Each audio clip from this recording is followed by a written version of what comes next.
Halo sahabat Misteri Channel. Kali ini saya akan membagikan sejarah singkat tentang asal-usul Syekh Maulana Yusuf, Raja dari Kesultanan Banten yang kedua.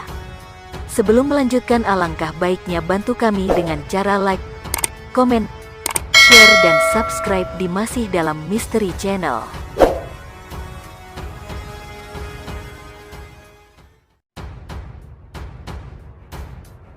Syekh Maulana Yusuf adalah putra Sultan Maulana Hasanuddin, Raja pertama Kesultanan Banten, dengan Ratu Ayu Kirana, putri dari Sultan Trenggono yang merupakan Sultan Demak. Syekh Maulana Yusuf menikah dengan Ratu Hadijah dan mempunyai dua anak, yaitu Ratu Winaon dan Pangeran Muhammad. Pangeran Muhammad inilah yang nantinya meneruskan tahta dan menjadi raja ketiga Kesultanan Banten. Silsilah Syekh Maulana Yusuf. Dilihat dari silsilahnya, Syekh Maulana Yusuf merupakan cucu dari Sunan Gunung Jati, sebab beliau merupakan putra dari Pangeran Sebakingkin atau Sultan Maulana Hasanuddin, putra dari Sunan Gunung Jati, dengan Nyimas Kawunganten, putri raja dari Cangkuang.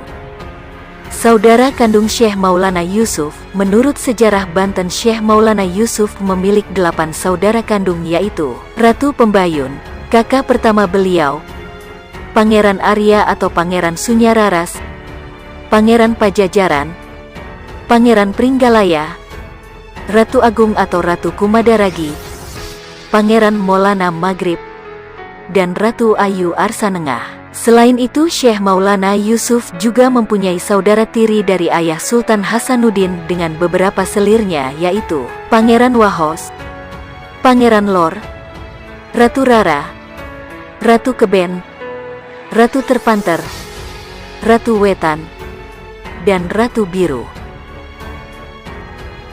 Meneruskan perjuangan Sultan Hasanuddin.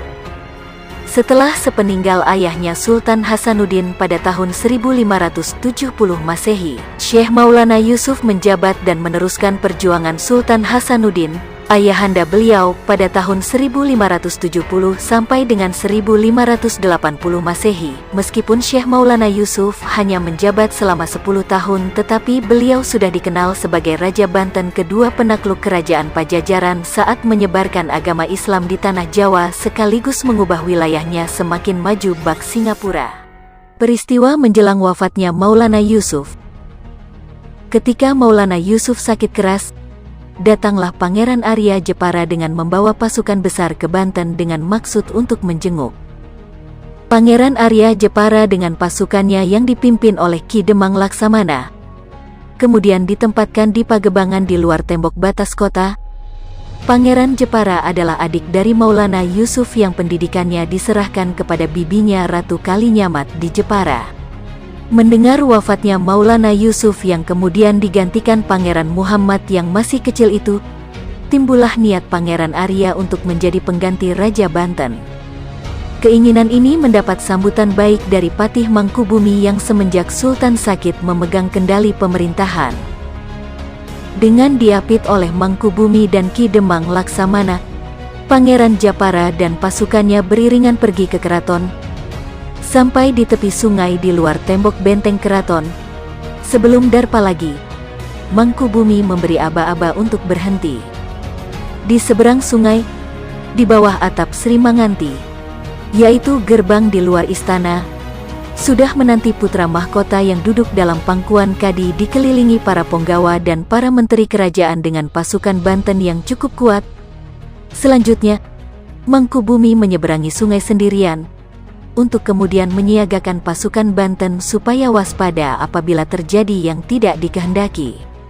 Mengetahui muslihat Mangkubumi itu, marahlah Pangeran Jepara dan memerintahkan pasukannya untuk menyerbu keraton.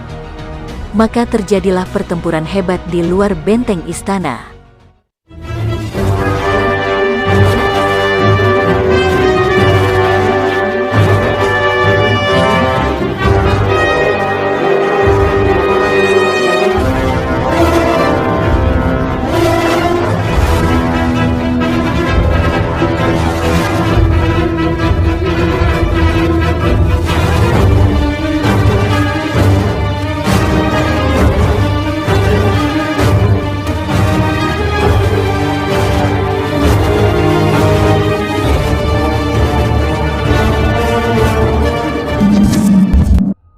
Dalam pertempuran itu Ki Demang Laksamana tewas di tangan Mangkubumi sehingga akhirnya pasukan Pangeran Arya Japara melarikan diri kembali ke Jepara. Setelah kejadian tersebut dinobatkanlah Pangeran Muhammad menjadi Raja Banten ketiga dengan gelar Kanjeng Ratu Banten Surosowan. Meninggalnya Syekh Maulana Yusuf. Setelah meninggalnya Syekh Maulana Yusuf pada tahun 1580 beliau dimakamkan di Kampung Kasunyatan dan terkenal dengan sebutan Pangeran Panembangan Pekalangan Gede atau Pangeran Pasarean. Begitulah asal-usul sejarah singkat tentang Syekh Maulana Yusuf. Bantu kami dengan cara like, komen, share dan subscribe serta nantikan video kami selanjutnya tetap di Masih Dalam Misteri Channel.